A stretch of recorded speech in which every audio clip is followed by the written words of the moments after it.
Good evening student, welcome again to the another lecture of nutrition. तो protein हम पढ़ रहे थे और कल लेक्चर नहीं आ पाया था बिकॉज मेरी तबीयत थोड़ी सही नहीं लग रही थी। आज भी नहीं सही है बट कितना दिन टाल सकते हैं, इट्स लाइक माई जॉब, तो मुझे करना ही करना है जैसे भी हो पाए। सो थोड़ा सा बेटर है, तो आज हम पढ़ाई अपना कंटिन्यू करते हैं। तो देखो कल तो नहीं, उसके पहले वाले लेक्चर में हमने क्या क्या कंप्लीट किया था, दैट इज़ इंट्रोडक्शन। ठीक है, देखो हमने इंट्रोडक्शन पढ़ा था प्रोटीन का, देन हमने कंपोजिशन प्रोटीन का कंप्लीट किया था। आज हम पढ़ेंगे 8 एसेंशियल अमाइनो एसिड। उससे पहले आपको जानना पड़ेगा व्हाट इज़ अमाइनो एसिड। तो आज पूरा का पूरा फोकस हमारा अमाइनो एसिड पे रहेगा। उसके साथ आपका 8 amino acid, 8 essential amino acid, वो भी कंप्लीट हो जाएगा। हमने फंक्शन भी कंप्लीट कर लिया है। ठीक है, रही बात क्लासिफिकेशन की, तो वो हम कल के लेक्चर में कंप्लीट करेंगे। एंड उसके बाद वाले लेक्चर में ये दोनों, यानी कुल मिला के 3 लेक्चर में आपका ये प्रोटीन वाला यूनिट कंप्लीट हो जाएगा। ओके, चलो, अगर कल मैं करा देती तो कुछ ना कुछ कंप्लीट हो गया होता। By the way, myself Gyanvi Madanwal, ये तो मैं बोलना ही भूल गई हूँ बिल्कुल भी। So myself Gyanvi Madanwal, BSc nursing 5th semester student.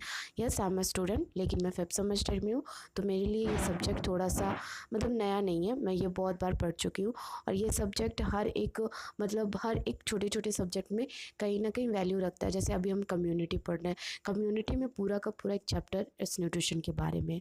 ठीक है, तो मतलब देखना पड़ता है आपको। तो यानी पुरानी चीज़ें आपको भूलनी नहीं है, आप जो पढ़ रहे हो उसको पढ़ो और उसके साथ आगे बढ़ो अपने हर सेमेस्टर में। ओके, चलो स्टार्ट करते हैं विदाउट फर्दर डिले। ओके, तो देखो ये है अमाइनो एसिड। अमाइनो एसिड क्या होता है वो पहले हम समझेंगे, उसके बाद हम देखेंगे essential amino acid, semi essential, non essential क्या होता है। उसके अंदर आपका आएगा 8 एसेंशियल अमाइनो एसिड, जो आपके सिलेबस में डिट्टो दिया रखा है, मतलब डायरेक्टली दे रखा है। ओके, तो चलो स्टार्ट करते हैं। बहुत बेसिकली, बहुत इजी तरीके से मैं समझाने की कोशिश करूँगी अमाइनो एसिड है क्या। ठीक है, देखो अमाइनो एसिड क्या है, प्रोटीन का बिल्डिंग ब्लॉक है। यानी प्रोटीन जो बन रखा है उसका बिल्डिंग ब्लॉक है, उसका एक स्मॉलेस्ट पार्ट है। फॉर एग्जांपल हम घर बनाते हैं, ये मैंने कार्बोहाइड्रेट में भी आपको समझाया था। व्हेन वी मेकिंग घर बनाते हैं हम, एक होम बनाते हैं, उसका लास्ट यूनिट क्या होता है, उसका सबसे स्मॉलेस्ट यूनिट क्या होता है, ईट। हमारी बॉडी का सबसे स्मॉलेस्ट यूनिट अगर आपसे पूछा जाए तो आप जवाब दोगे सेल। वैसे ही प्रोटीन का जो लास्ट यूनिट है, जो बेसिक यूनिट है जिससे प्रोटीन बना हुआ है मिल के, वो क्या है, अमाइनो एसिड। ठीक है, तो अमाइनो एसिड के टाइप्स होते हैं। अमाइनो एसिड पहले 2-3 लाइन पर उसको पढ़ते हैं, उसके बाद आगे देखते हैं। ठीक है, तो देखो फर्स्ट लाइन क्या है, बिल्डिंग ब्लॉक्स ऑफ प्रोटीन। वही चीज़ अभी जो मैंने बोला वो चीज़ यहाँ लाइन में लिखी हुई है। नोट्स ऐसा बनाओ, 1 लाइनर नोट्स बनाओगे, ज़्यादा लिखना नहीं पड़ेगा, आप प्रिंटर मशीन नहीं हो। नोट्स ऐसा बनाओ कि पढ़ने का मन करे, पूरा का पूरा डिटेल में डिट्टो। लिखने की कोई ज़रूरत नहीं होती यार, बट कॉलेज वाले मानते नहीं हैं, मतलब पूरा का पूरा बुक एक बनवा देते हैं। लास्ट में तुम अपना नाम लिख के उसको पब्लिश कर दो, ऐसा वाला हो जाता है। लेकिन मेरे अकॉर्डिंग नोट्स ऐसे बनाना चाहिए, एक लाइन में आप बहुत सारी चीज़ें समझ लो। ठीक, एक पॉइंट इसमें है, प्लीज़ ऐड कर लेना, मैं टाइप करना भूल गई शायद, अभी मुझे याद आ रहा है। देखो अमाइनो एसिड जो होता है, तो अमाइनो एसिड तो बिल्डिंग ब्लॉक है, समझ में आ गया। अमाइनो एसिड क्या है, प्रोटीन का बिल्डिंग ब्लॉक है। बट कितना कितना अमाइनो एसिड मिलेगा कि एक प्रोटीन बनेगा, तो अगर किसी को पता होगा तो ठीक है यार, लाइव क्लासेस लेती तो मैं पूछती आपसे। देखो तो मेरी बात सुनो, डिफरेंट टाइप के, डिफरेंट एक ही जैसा नहीं, डिफरेंट टाइप के जब 20 अमाइनो एसिड मिल के एक चैन बनाते हैं, समझ में आ रहा है, 20 अमाइनो एसिड मिल के एक चैन बनाते हैं, तब बनता है एक प्रोटीन। ये क्वेश्चन आता है। ठीक है, यानी कि 20 अमाइनो एसिड जब मिलते हैं तो आपका एक प्रोटीन बनता है। समझ में आया इतना। चलो नेक्स्ट लाइन इसमें क्या है, made up by 2 functional group. Functional group आपने जब केमिस्ट्री पढ़ा होगा तो आपको पता होगा। ठीक है, नहीं पता तो ज़्यादा मकमच करने की ज़रूरत नहीं है, नॉर्मल सी चीज़ें जो मैं बता रही हूँ उसको समझ लो। अभी आप देखो 2 ग्रुप से मिलकर बनता है अमाइनो एसिड। अमाइनो एसिड थोड़ा सा केमिस्ट्री में जाता है, इसीलिए आपको थोड़ी सी केमिस्ट्री में जाना पड़ेगा, बहुत थोड़ा सा, कुछ यहाँ पे एक्शन रिएक्शन नहीं करना है। जो चीज़ें यहाँ लिखी है आप बस उसे रट लो। ठीक हो, देखो ग्रुप है, कौन से ग्रुप है, 2 ग्रुप है फंक्शनल ग्रुप। फर्स्ट ग्रुप क्या है, अमाइनो ग्रुप। ठीक है, अमाइनो ग्रुप देख रहे हो आप, अमाइनो ग्रुप को हम किससे डिनोट करते हैं, NH2 से। ठीक है, NH2 से, यानी यहाँ पे H जो है वो 2 है, अभी देखते हैं आगे हम। ठीक, और कौन सा एक ग्रुप है दैट इज कार्बो ऑक्सिलिक ग्रुप, यहाँ पे देखो कार्बोक्सिलिक ग्रुप, कार्बोक्सिलिक ग्रुप में क्या है COOH, ठीक है, इतना याद रखो, बस इतना याद रखना है। अमाइनो ग्रुप को इससे डिनोट किया जाता है एंड कार्बोक्सिलिक को इससे डिनोट किया जाता है, बस इतनी बात याद रखो, ज़्यादा डिटेल में पढ़ने की ज़रूरत नहीं है, ठीक है। एक केमिकल रिएक्शन है, उसको देख लो कैसे कैसे क्या हो रहा है यहाँ पे, ठीक है। देखो मेन आपका क्या है, कार्बन ऑर्गेनिक कंपोनेंट है हमारा, तो मेन चीज़ क्या है आपका कार्बन, ठीक है। यहाँ पे देखो कार्बन है, फिर ये वाला जो ग्रुप है यहाँ पे जुड़ रखा है, कार्बोक्सिलिक ग्रुप यहाँ पे जुड़ रखा है एंड अमाइनो एसिड वाला ग्रुप यहाँ जुड़ रखा है। हम एक और पॉइंट ऐड करते हैं, जब हम साइड चेन ऐड करते हैं तब जाके कोई कंपोनेंट बनता है, ठीक है। तो देखो H, एक N यहाँ पे जुड़ गया, ये वाला N डबल H है, तो एक H यहाँ है, एक H यहाँ है, तो ये हो गया अमाइनो ग्रुप आपका, ठीक। उसके बाद यहाँ पे देखो क्या है, और यहाँ पे देखो OH के साथ और ये कार्बन ग्रुप, ठीक है। ये कार्बन ग्रुप मेन वाला है, ये आपका ग्रुप वाला कार्बोक्सिलिक वाला ग्रुप हो, और ये अमाइनो एसिड वाला ग्रुप। समझ में आया? इतना ज़्यादा डिटेल में जाने की ज़रूरत नहीं है, इतना मोर देन इनफ है। जैसे स्वाद अनुसार नमक होता है, वैसे सब्जेक्ट अनुसार आपको पढ़ना चाहिए, ठीक है। सब्जेक्ट अनुसार नॉलेज भी होना चाहिए। ये बिल्कुल मत सोचना कि आपको केमिस्ट्री नहीं आती तो आपको न्यूट्रिशन नहीं आ सकता। यार इसमें था क्या, 2-4 चीज़ें रखी हैं, उसको रट लो, नहीं याद हो रहा, नहीं समझ में आ रहा, रट लो। अब इतनी केमिस्ट्री की ज़रूरत नहीं है, जब केमिस्ट्री की ज़रूरत थी तब तो आई नहीं, हमें भी नहीं आती थी, मतलब मुझे भी उतनी केमिस्ट्री नहीं आती थी। अब क्या करेंगे, केमिस्ट्री उतनी सीखे, क्योंकि केमिस्ट्री का इतना ज़्यादा इंपॉर्टेंट नहीं है थोड़ा बहुत है, ज़्यादा नहीं है, ठीक है। चलो हम देखते हैं classification of amino acid. Classification of amino acid में 3 तरह के क्लासिफिकेशन होते हैं। कौन कौन से होते हैं वो देखो पहले आप, देखो essential amino acid, semi essential and non essential. Essential means क्या होता है, ज़रूरी, किसी चीज़ का इम्पोर्टेंट, ठीक है। ये ज़रूरी बोल सकते हैं आप, हिंदी में बोल सकते हो। तो यहाँ क्या हो गया, ज़रूरी अमाइनो एसिड, सेमी मतलब थोड़ा थोड़ा ज़रूरी amino acid, and non essential मतलब बिल्कुल नहीं ज़रूरत है हमारी बॉडी में नहीं ज़रूरत है। अभी आप जब डेफिनेशन पढ़ोगे तो आपको और समझ में आएगा, ठीक। इतना समझ में आए, ये स्लाइड आपको समझ में आए, कोई दिक्कत कोई प्रॉब्लम हो तो मुझे ज़रूर बताना, ठीक। चलो एक एक करके हम सबको डिफाइन करेंगे। तो अब हम पढ़ेंगे एसेंशियल अमाइनो एसिड कि एसेंशियल अमाइनो एसिड है क्या। मेनली आपके सिलेबस में यही दे रखा है, एसेंशियल अमाइनो एसिड आपसे पूछा जा सकता है, डायरेक्ट क्वेश्चन आएगा तो इसी पे आएगा, और ये क्वेश्चन आपसे 5 नंबर में पूछ सकता है आराम से, क्योंकि इसका मेन कैरेक्टर है ये 8 एसेंशियल अमाइनो एसिड। ये कंटेंट पे आपको नंबर नहीं देंगे, ये आपकी इस लर्निंग प्रोसेस पे देंगे, नहीं 8 आपको ये पूरा याद रह रहा है कि नहीं, समझ में आ रहा है। चलो तो ये डायरेक्टली क्वेश्चन आ सकता है, इसको थोड़ा सा मतलब बहुत इजी है डेफिनेशन, बस इसमें आपको टफ क्या लगेगा कि इसको रटना आपको थोड़ा टफ लगेगा, सॉरी ये आपको रटना थोड़ा टफ लगेगा, बाकी चीज़ें बहुत नॉर्मल है, बाकी आपको सब कुछ समझ में आ जाएगा, ठीक। तो स्टार्ट करते हैं हमारा एसेंशियल अमाइनो एसिड। देखो एसेंशियल अमाइनो एसिड क्या होता है, ठीक है। एक बार हम इसको डेफिनेशन इंट्रो जो भी बोलो वो पढ़ेंगे, ठीक है। देखो essential amino acid are those that human body can not produce on its own and must be obtain through the diet. इसका क्या मतलब है, एक सिंपल सा, ऐसे अमाइनो एसिड, ऐसे एसिड जो हमारी बॉडी खुद ब खुद प्रोड्यूस नहीं कर पाएगी, खुद ब खुद नहीं बना पाएगी, हमें बाहर से डाइट के अंदर लेना पड़ेगा। हम प्रॉपरली उठा के एक डाइट उठा लें और बोले ये इसमें अमाइनो एसिड है, तो ऐसा डाइट हमें नहीं मिलेगा। हम प्रोटीन खा रहे हैं, उसके अंदर हमें वो वाली अमाइनो एसिड मिल जा रही है जो एसेंशियल है, दैट्स इट। इसका क्या मतलब है, ऐसे अमाइनो एसिड, ऐसे जो एसिड है, ऐसे जो प्रोटीन है जो हमारी बॉडी खुद ब खुद नहीं बना पा रही है, उसको हम डाइट से ले रहे हैं, उसको कहते हैं essential amino acid. Okay clear, ज़्यादा माथा पच्ची नहीं है, यही है जो है, ठीक। चलो वो कौन कौन से आपके सिलेबस में डायरेक्टली ये दे रखा हुआ है, 8 एसेंशियल अमाइनो एसिड, ये पूरा डायरेक्टली आपसे पूछ रखा है। उससे पहले मैं एक और चीज़ बता दूं कि वहाँ पे ना आपके 9 एसेंशियल अमाइनो एसिड आते हैं। आप जब बुक वगैरह खोलोगे, ठीक है, आप जब गूगल पे भी करोगे ना तो 9 आएगा, बट आपके सिलेबस में 8 ही दे रखा है। तो देखो दुनिया भर का हम ज्ञान ले सकते हैं, कोई देखो ज्ञान एक सागर, एक समुद्र है, जितना डूबते जाओगे उतना डूबोगे, लेकिन हाँ लिमिटेड, अगर आप अपने सिलेबस के अकॉर्डिंग चीज़ें पढ़ोगे तो आपको इतनी हेक्टिक भी नहीं होगी। सिर्फ एक को यहाँ पे बढ़ाना है, आप चाहो तो गूगल करके वो बढ़ा लेना, बट मैंने नहीं बढ़ाया, जितना हो पाए उतना कंटेंट अपने सिलेबस के अकॉर्डिंग हम चलते हैं, ठीक। चलो देखो कौन कौन से हैं। तो देखो मैंने यहाँ पे एक शॉर्ट फॉर्म लिखा है, ये जो लिखा हुआ है ये उसके अक्षर है, फर्स्ट अक्षर जो है, बाकी ये कुछ है नहीं। आप ये मत सोचना कि ये होता है, बस इसका फर्स्ट अक्षर, इसका फर्स्ट वर्ड, इसका फर्स्ट वर्ड, इसका फर्स्ट वर्ड, इसका फर्स्ट वर्ड, बस यही है, बाकी कुछ नहीं है। और थोड़ा सा वाइज हो रहा है, उसको प्लीज़ प्लीज़ प्लीज़ इग्नोर करना। फर्स्ट टी क्या है, थियोनिन। सेकेंड क्या है आपका, वेलिनिन। फिर टी क्या है आपका, फिर एक और टी है, वो है आपका ट्राइप्टोफेन।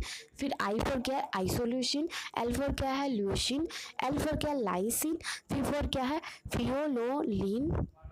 टोलिन, ऐसा ऐसा प्रोनाउंसिएशन है ना कि दिमाग हिल जाता है। उसके बाद फिफ्थ क्या है आपका, मिथियोनिन। समझ में आया।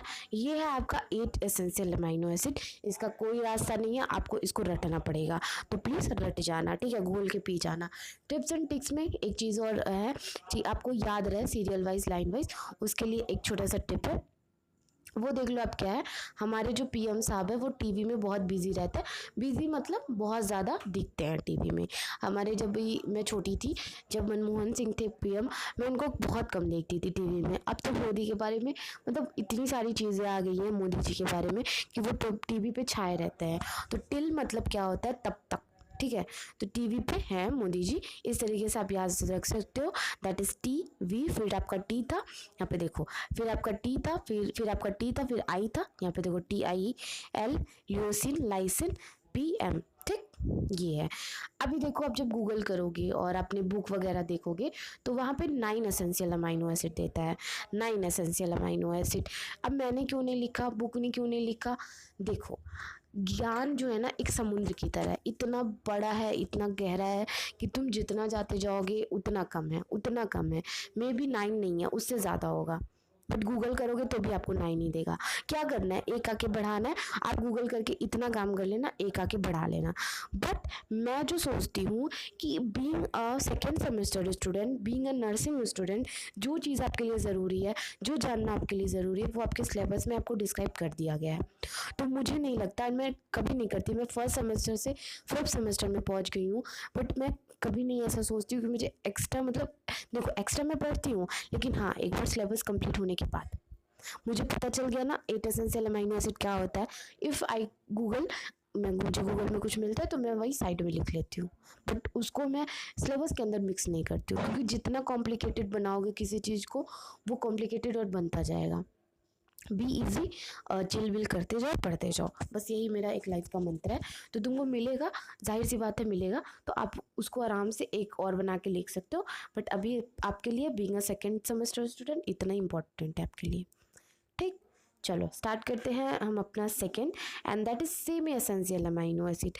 अब ये सोचो कि आपके सिलेबस में दिया ही नहीं है, बट आपको जानना ज़रूरी है। इफ़ आपके सिलेबस में अमाइनो एसिड लिख दिया ना, तो आपको अमाइनो एसिड के बारे में जानना ज़रूरी है, ठीक। तो सेमी में भी ज़्यादा कुछ है नहीं, उसको भी हम फटाफट से डिस्क्राइब कर लेते हैं। तो देखो सेमी एसेंशियल अमाइनो एसिड क्या होता है। Semi essential amino acid, conditionally amino acids are those that body can synthesize, but often कभी कभी not it in sufficient quantity, especially during period or growth illness and stress require diet intake to meet needs। इसका क्या क्या मतलब है, simply भाषा में मेरी बात समझो। ये क्या है, ऐसा अमाइनो एसिड है जो आपकी बॉडी बना लेती है, कभी कभार बना लेती है, बट कभी कभार क्या होता है, सिंथेसिस मतलब होता है खुद ब खुद बना लेती है, खुद ब खुद विश्लेषण, विश्लेषण नहीं संश्लेषण ऐसे कुछ होता है, वो कर लेती है, हिंदी में बोलते हैं। बट कभी कभी सफिशियंट अमाउंट में नहीं हो पाता, तो हमें बाहर से लेना पड़ता है, सफिशियंट क्वांटिटी में नहीं हो पाता है। स्पेशली कब कब होता है ये चीज़ें, मतलब कब कब हमें स्पेशल क्वांटिटी में नहीं मिल पाती है, वो क्या है, जब इंसान का पीरियड होता है, मेंस्ट्रुएशन साइकिल, उसका ग्रोथ होता है, इलनेस होती है, स्ट्रेस होता है उसको। तो और क्या है, इसमें एक प्रेगनेंसी भी रहेगा, ठीक है। जब कोई प्रेग्नेंट होता है तो ये सेमी एसेंशियल अमाइनो एसिड है, नई बॉडी में बन पाती सफिशिएंट अमाउंट में। प्रेगनेंसी के साथ साथ है चाइल्डहुड में, जब कोई बच्चा छोटा रहता है तो उसकी बॉडी में ये वाला अमाइनो एसिड अच्छे से नहीं बन पाता। समझ में आया इतनी बात। तो इसके लिए हमें इसको बाहर से लेना पड़ता है, इसलिए इसका नाम है सेमी एसेंशियल अमाइनो एसिड। सिर्फ दो है, ठीक है, ANH मतलब क्या हो गया, यहाँ पे भी देखो इसका ये पूरा नाम नहीं है ANH, ठीक है, ये बस मैंने इसका फर्स्ट वर्ड उठा के यहाँ पे लिखा है, इसका फर्स्ट वर्ड उठा के यहाँ लिखा है। बाकी इसको कहीं तुम्हें लिखना होगा तो ऐसे मत लिखने लगना एग्रीनीन, ठीक है, ऐसे नहीं लिखना है, ये पूरा का पूरा तुमको सिर्फ एग्रीनीन लिखना है, ग्रीनीन, ओके बस इतना लिखना है। यहाँ ए नहीं रहेगा, ए मैंने बस शॉर्ट फॉर्म के लिए लिख दिया है। अब उसको ये मत समझने लगना कि ऐसे ही होता है। एग्रीनीन हो गया और एक क्या है, हिस्टाडीन, ओके ये बस दो ही हैं। इसका सिंपल सा है तो इसका ज़्यादा कोई बड़ा ट्रिक भी नहीं है, सिंपल सा ट्रिक है आपका ANH, ठीक, एग्रीनीन एंड हिस्टाडीन, ओके समझ में आया। चलो थर्ड हमारा क्या है टाइप में, नॉन एसेंशियल अमाइनो एसिड। इसका क्या मतलब है, non essential amino acid are those that human can synthesise itself, मतलब ह्यूमन बॉडी इसको खुद ब खुद बना सकती है, meaning they do not need to the obtain from the diet, इसको डाइट से लेने की ज़रूरत नहीं है, यानी ये आपकी बॉडी खुद ब खुद बना ले रही है, जितना ज़रूरत है ना वो खुद ब खुद अपना मेंटेन कर ले रही है, बना ले रही है, उसको कोई ज़रूरत नहीं है कि तुम खाना खाओ, ठीक है, ऐसे वाले अमाइनो एसिड को कोई ज़रूरत नहीं है कि आप खाना खाओ, वो खुद ब खुद अपनी बॉडी में ऐसे करके बना ले रही है। अब ये बहुत सारा है तो एक एक करके एक एक बार सिर्फ रिवाइज करेंगे, फिर मैं बता रही हूँ, ये बस मैंने एक एक वर्ड लिखा है हर एक चीज़ का, ये कोई ऐसा नहीं है कि आपको इसके साथ लिखना है, आप इसको अच्छे से कट कर सकते हो, इसकी कोई ज़रूरत नहीं है, कहो तो मैं कट कर दूँ, बट वाइट कलर इसमें है, हाँ है, रुक जाओ, ऐसे ऐसे करके, और ये ज़्यादा टाइम लग जाएगा, इतना तो मैंने समझा दिया, इसको नहीं करना, ठीक, इसको नहीं करना, अभी फिर हट जाएगा क्योंकि ये कलर ही है, कलर पेन है, देखो बस ऐसे ही रहेगा, ये सब कुछ ऐसे ही रहेगा, समझ में आया, आ गया होगा समझ में, इतना तो उम्मीद कर सकती हूँ मैं। चलो देखो, ए क्या है, एलेनिन, ठीक है, फिर ए क्या है आपका एस्पेटिक एसिड, फिर ए क्या आपका 3AA है, ठीक है, तो देखो यहाँ पे क्या लिखा हुआ है, ए 3AA यहाँ पे भी लिखा हुआ है, यहाँ पे भी देखो 3A लिखा हुआ है यहाँ पे, ठीक है, ये वाइट कलर चल रहा है इसलिए मैं कह रही हूँ कलर क्यों नहीं आ रहा है, ये देखो 3A लिखा हुआ है, ठीक है, ये तीनों A हो गया, उसके बाद आपका 2G वाला है, 3G वाला है, G वाला भी है, अरे यार बहुत दिक्कत है, फिर 3G वाला है आपका glycine glutamate, glycine and glutamate ही है यहाँ पे, फिर 2 रहेगा, इसको सही कर लेना आप, ठीक है, यहाँ पे 2 ही रहेगा, ग्लाइसिन ग्लूटामेट, ठीक। थर्ड क्या है आपका साइटीन, फिर आपका पी क्या है, प्रोलीन, फिर उसके बाद है ट्राइरोसिन, एंड फिर लास्ट है आपका सीरीन, ठीक। ये है आपका नॉन एसेंशियल अमाइनो एसिड, इसका ट्रिक एंड टिप्स ऐसे करके आप लिख सकते हो, अपना बना सकते हो, ठीक है, ये इतना इंपॉर्टेंट नहीं है क्योंकि आपके सिलेबस में इसका एग्जैक्ट दिया नहीं है, इवन आपको सिर्फ और सिर्फ अगर आप इसका डेफिनेशन आराम से याद कर ले रहे हो, समझ ले रहे हो कि ये होता क्या है, तो भी मोर देन इनफ है, क्योंकि आपको डायरेक्टली ये क्वेश्चन पूछ नहीं रखा है, ये चीज़ आपके डायरेक्टली सिलेबस में नहीं दे रखा है, ओके। चलो एक बार सिलेबस की तरफ बढ़ते हैं, फिर इस लेक्चर को कंप्लीट करते हैं, ठीक। देखो सिलेबस में हमारा क्या हो गया, 8 एसेंशियल अमाइनो एसिड मैंने कंप्लीट कर दिया, इधर की भी चीज़ें इंपॉर्टेंट रहती है, ठीक है, सिलेबस में सिर्फ ये चीज़ ध्यान मत दिया करो, यहाँ की भी चीज़ें ध्यान दिया करो। तो यहाँ पे एक और एक्स्ट्रा चीज़ है, दैट इज़ क्लासिफिकेशन, ये क्लासिफिकेशन आपको पढ़ना है, बाकी हमने फंक्शन पढ़ लिया है, सोर्स एंड डाइट एक लेक्चर में हम पढ़ लेंगे, कल के लेक्चर में बेसिकली हम क्लासिफिकेशन पढ़ेंगे, क्लासिफिकेशन के बाद RDA पढ़ेंगे एंड डाइट रिसोर्सेज पढ़ेंगे, ठीक है, तो उसके बाद हमारा कंप्लीट हो जाएगा ये वाला चैप्टर, ये चैप्टर ज़्यादा बड़ा नहीं है, देखो कार्बोहाइड्रेट भी ज़्यादा बड़ा नहीं था, बट कार्बोहाइड्रेट में एक चीज़ प्लस कर दिया था, दैट इज़ एनर्जी, देखो एनर्जी जब कार्बोहाइड्रेट में प्लस हो गया था तो इसकी वजह से ये चैप्टर थोड़ा बड़ा हो गया था। अब जो है 2-3 चैप्टर वो बहुत छोटे छोटे से हैं, जैसे प्रोटीन, फैट, विटामिन भी बहुत छोटा है, विटामिन का क्या है, एक सिर्फ चार्ट खोल देना है और चार्ट में आपको ये सारी चीज़ें दिख जाएंगी, तो विटामिन भी इतना बड़ा नहीं है, मिनरल भी ज़्यादा बड़ा नहीं है, उसके बाद आपकी जो चीज़ें शुरू होंगी वो हम स्टार्ट करेंगे, ठीक है, तो देखते ही देखते हम 3rd यूनिट कंप्लीट करने वाले हैं, 2 लेक्चर में आपका 3rd यूनिट कंप्लीट हो जाएगा। And thanks for watching, thanks for support, आप सब इंतज़ार करते हो, मुझे नहीं लगता था कि मेरे से कोई पढ़ता होगा, बट ठीक है, आपको समझ में आता है, मेरी वाइब मिलती है आपसे। Thanks for watching this video, notes बना लेना अच्छे से, कोई दिक्कत हो, कोई प्रॉब्लम हो तो मुझे कमेंट सेक्शन में ज़रूर बताना, और आज का भी क्वेश्चन रहेगा वो मैं आपको कमेंट बॉक्स में पिन कर दूंगी। Thanks for watching this video and thanks for watching this lecture. अपना नोट्स बनाओ, पढ़ते रहो और कल के लेक्चर में ज़रूर शामिल हो जाना। Thank you so much, bye bye.